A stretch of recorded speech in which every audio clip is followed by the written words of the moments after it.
എല്ലാവർക്കും നമസ്കാരം. ആകാശഗംഗ എന്ന നമ്മുടെ യൂട്യൂബ് ചാനലിലേക്ക് എല്ലാവർക്കും സ്വാഗതം. ഇന്ന് നമ്മൾ ചർച്ച ചെയ്യുന്ന വിഷയം കൊല്ലവർഷം 1200 ആണ്ട് വരികയാണ്. അതിനെപ്പറ്റിയാണ് ഈ വീഡിയോയിലൂടെ ചർച്ച ചെയ്യുന്നത്. 2024 ആഗസ്റ്റ് 17 മുതൽ പുതിയൊരു മലയാള വർഷത്തിലേക്ക് നമ്മൾ കടക്കുകയാണ്. ഈ പുതിയ വർഷം മിഥുനക്കൂറുകാർക്ക് പൊതുവായി എന്തൊക്കെ ഗുണദോഷ ഫലങ്ങൾ ഉണ്ടാകും എന്നതിനെ പറ്റിയാണ് ചിന്തിക്കുന്നത്. കൂടുതൽ സമയം രാശിയിൽ നിൽക്കുന്ന വ്യാഴം, അതുപോലെ ശനി, രാഹു, കേതുക്കൾ എന്നീ ഗ്രഹങ്ങളെ കണക്കിലെടുത്താണ് ഈ ഫലങ്ങൾ ഞാൻ പറയുന്നത്. മിഥുനക്കൂറിൽ വരുന്ന മകയിരത്തിൻ്റെ അവസാനത്തെ പകുതി ഭാഗം, തിരുവാതിര, പുണർദത്തിൻ്റെ ആദ്യത്തെ മുക്കാൽ ഭാഗം വരുന്ന നക്ഷത്രക്കാർക്ക് വ്യാഴം 12-ാം ഭാവത്തിലും 9-ാം ഭാവത്തിൽ ശനിയും 10-ാം ഭാവത്തിൽ രാഹുവും 4-ൽ കേതുവും സഞ്ചരിക്കുന്ന കാലമാണ്. ഈ വർഷം യാത്രകൾ മൂലം ക്ലേശങ്ങളൊക്കെ കുറെ ഉണ്ടാകാൻ സാധ്യത കാണുന്നുണ്ട്. അതുപോലെ എന്തെങ്കിലും ചില ദുഃഖങ്ങളൊക്കെ ഉണ്ടാകാനും സാധ്യത കാണുന്നുണ്ട്. ചിലവുകളൊക്കെ അല്പം അധികരിക്കുന്ന ഒരു വർഷം കൂടിയായിരിക്കും വരാൻ പോകുന്നത്.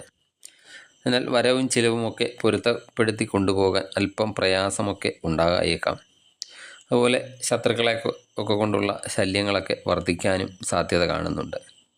അതുപോലെ ചെറിയ രോഗങ്ങളാലൊക്കെയുള്ള ചെറിയ കഷ്ടപ്പാടുകളൊക്കെ ഉണ്ടാകാം.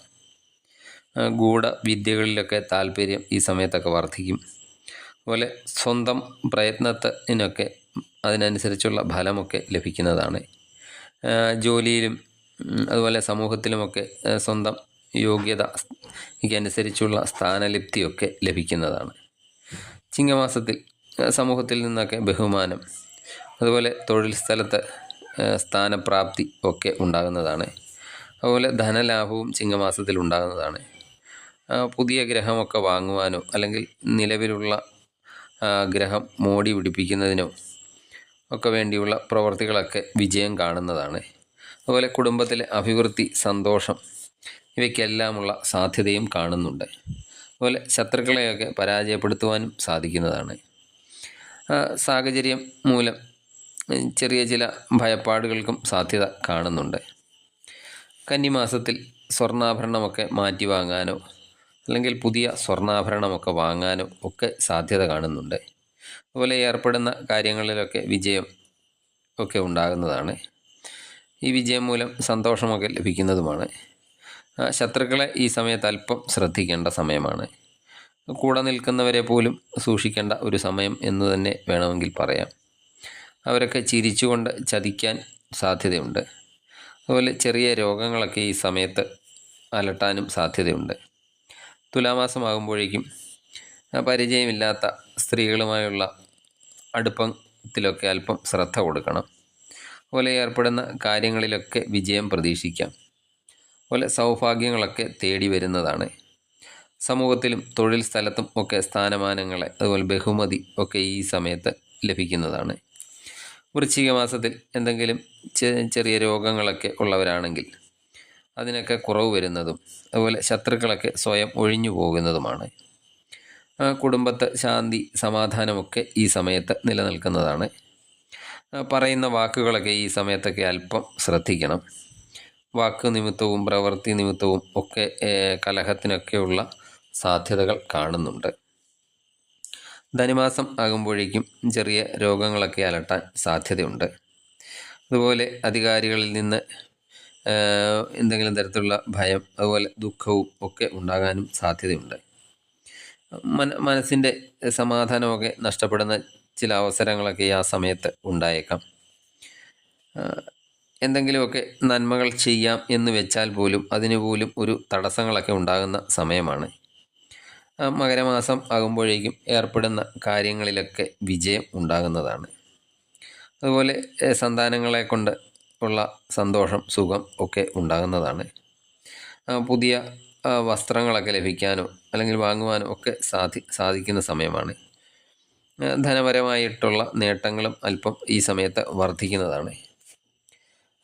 മനസ്സിൻ്റെ സമാധാനവും ഒക്കെ ഈ സമയത്ത് കൂടുതൽ ലഭിക്കുന്നതാണ്. അതുപോലെ മത്സരബുദ്ധിയോടെ പ്രവർത്തിക്കേണ്ട അവസരങ്ങളൊക്കെ ഈ സമയത്ത് നിരവധി ഉണ്ടാകുന്നതാണ്. കുംഭമാസമാകുമ്പോഴേക്കും ശ്രേഷ്ഠമായ കർമ്മങ്ങൾക്കൊക്കെ ഫലസിദ്ധി ഉണ്ടാകുന്നതാണ്. ചില കാര്യങ്ങളിലൊക്കെ ചില കാര്യങ്ങളിലൊക്കെ ചെറിയ ഭയമൊക്കെ നിങ്ങളെ പിടികൂടാൻ സാധ്യതയുണ്ട്. അതുപോലെ ശത്രുക്കൾക്കൊക്കെ നാശം ഈ സമയത്തുണ്ടാകും. നിങ്ങളുടെ ശത്രുക്കളൊക്കെ ഈ സമയത്ത് നശിക്കുന്നതാണ്. അതുപോലെ സ്ത്രീകൾ നിമിത്തം എന്തെങ്കിലും തരത്തിലുള്ള നേട്ടങ്ങൾ, ലാഭങ്ങൾ ഒക്കെ ഉണ്ടാകാവുന്നതാണ്. മീനമാസമൊക്കെ ആകുമ്പോഴേക്കും ബഹുമാനാദികളൊക്കെ വന്നു ചേരുന്നതാണ്. പലവിധ വഴികളിലൂടെയൊക്കെ പലവിധ സ്രോതസ്സുകളിലൂടെയൊക്കെ ധനലാഭവും ഈ സമയത്ത് പ്രതീക്ഷിക്കാവുന്നതാണ്. അതുപോലെ ഏർപ്പെടുന്ന എന്ത് കാര്യമാണെങ്കിലും ആ കാര്യങ്ങളിലൊക്കെ നല്ലൊരു വിജയം തന്നെ ലഭിക്കുന്നതാണ്.